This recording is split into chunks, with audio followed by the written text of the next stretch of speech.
Now, let's get this out of the way at the start of this video. Vancouver Canucks center Elias Pettersson. Was he good this previous season? Nah, he really wasn't. To his standard, as an NHL player making $11.6 million, in fact, you could say he was pretty bad.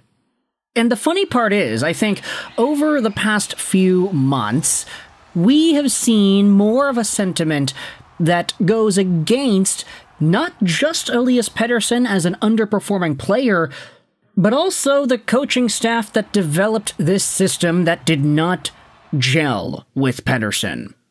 And yes, you can say that, hey, it's more on the player. It's more of an onus on the player to be able to adjust to whatever it is that he's given. He's an $11.6 million guy. He doesn't get the right to not fit in with the system. He's expensive enough and he is good enough that he has to adjust himself. And there are no excuses. Okay, no, there was one excuse. He got hurt. He was hurt. But it didn't get any better as the year went on because he was behind the 8-ball. He was given the brunt of criticism, and a lot of folks started to point the fingers at the coaching staff as well for implementing a system that did not just not fit with Pettersson, but it didn't really get the best out of anybody else either. Quinn Hughes had a fantastic season, yes, but when he missed all the games that he did, he was not able to superhumanly will his team into the playoffs. It was just not a fit.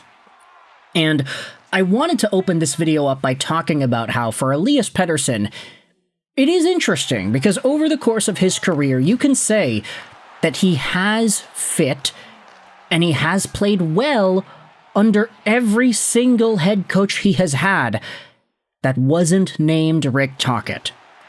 Ever since he got drafted, essentially. Think about it. Pettersson, in his draft-eligible year, playing for the Timrå IK and the Allsvenskan, was a dominant player. Point-per-game guy, unheard-of levels of production, double point per game in the postseason. He was a 17-year-old guy. His next season, he was the MVP in Sweden. Add all this to the sample of point production that he had at international tournaments, and inevitably, the point production he had showed under Travis Green and Bruce Boudreau. Pettersson came into the league as a sub-point-per-game guy who quickly became a point-per-game guy, eventually maxing out as a 100-point guy.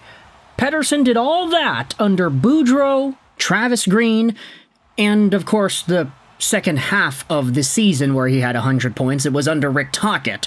First half of the season last year was under Tocchet too. Pettersson finished off with 89 points in 82 games.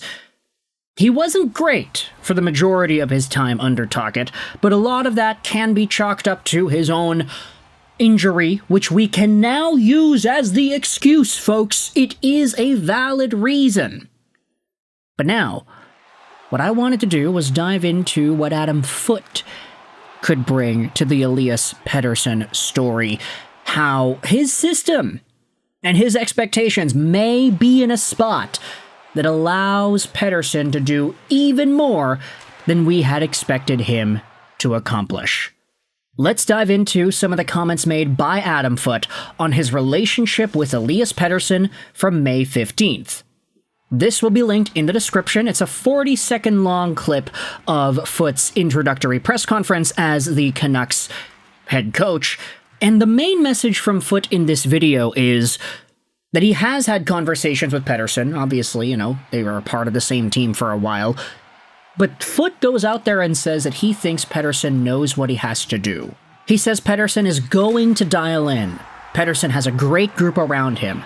Pettersson has people supporting him. And Foote says straight up, I support him.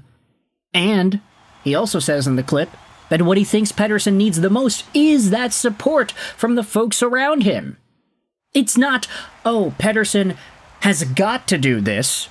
Pettersson has got to train better. Pettersson has to follow this agenda. Pettersson has to do this. He has to do that. It's that he will do that. There's a difference. And I think a lot of the language that Tocchet used when talking about Pettersson is indicative of potentially the way that he would personally interact with the guy. That's just a guess from my POV, but there's a difference between Tocchet saying, yeah, Pettersson's got to improve, and Foote saying Pettersson will improve. There's that slight element of positivity that I think wasn't really there in the same way that Tocchet provided when he spoke with the media. This was talked about furthermore on Sekeres and Price earlier this morning. Adam Foote made it a point of showing positivity towards Elias Pettersson, which was sorely missed from Tocchet and management this past season. The clip features Sekeres going out there and talking about how Adam Foote hasn't really done the old talking down about Pettersson's game and things like we have seen from other people. There's an element of positivity that I think can really change the way Pettersson views himself and his game. Again, the same excuse is valid here. He was hurt, he wasn't himself last year, that is appropriate to say. But it is also appropriate to say, hey, why is he needing to be babied in this way? Why are we talking about the way the coach talks about him as an important part of his play? And the fact is, even though an $11.6 million superstar would ideally be able to do everything himself, that's just not the reality we live in here. Elias Pettersson is in a spot where the coaching staff and the system in front of him and the way that he's being forced to play and they're reprogramming his brain, all that stuff, it doesn't work with this player.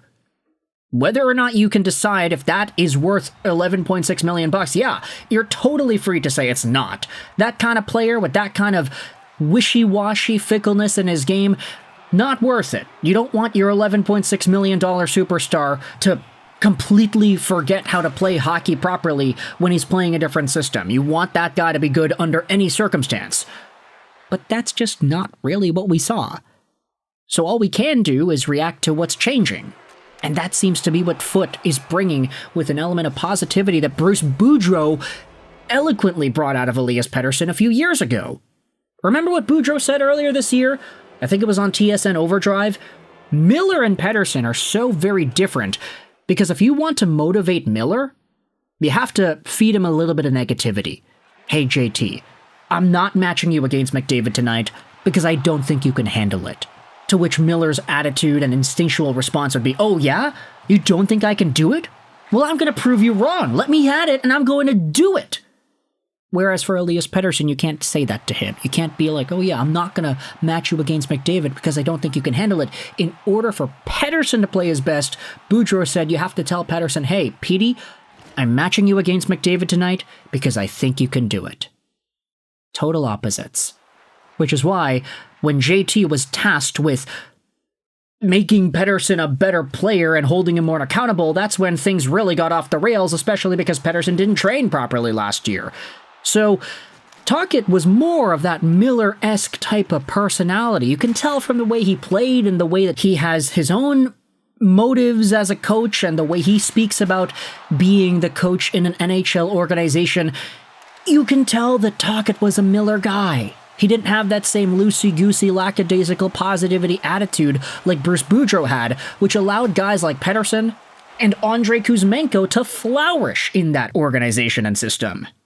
So with that in mind, I want you to let me know your thoughts in the comment section below how this can change Elias Pettersson for the better. How Adam Foote and the way that he treats EP40, as well as the way he talks about EP40, can significantly make a difference with this player's performance next year. Do you think this is the case? Let me know your thoughts in the comment section below. I hope you enjoyed this video. And bye.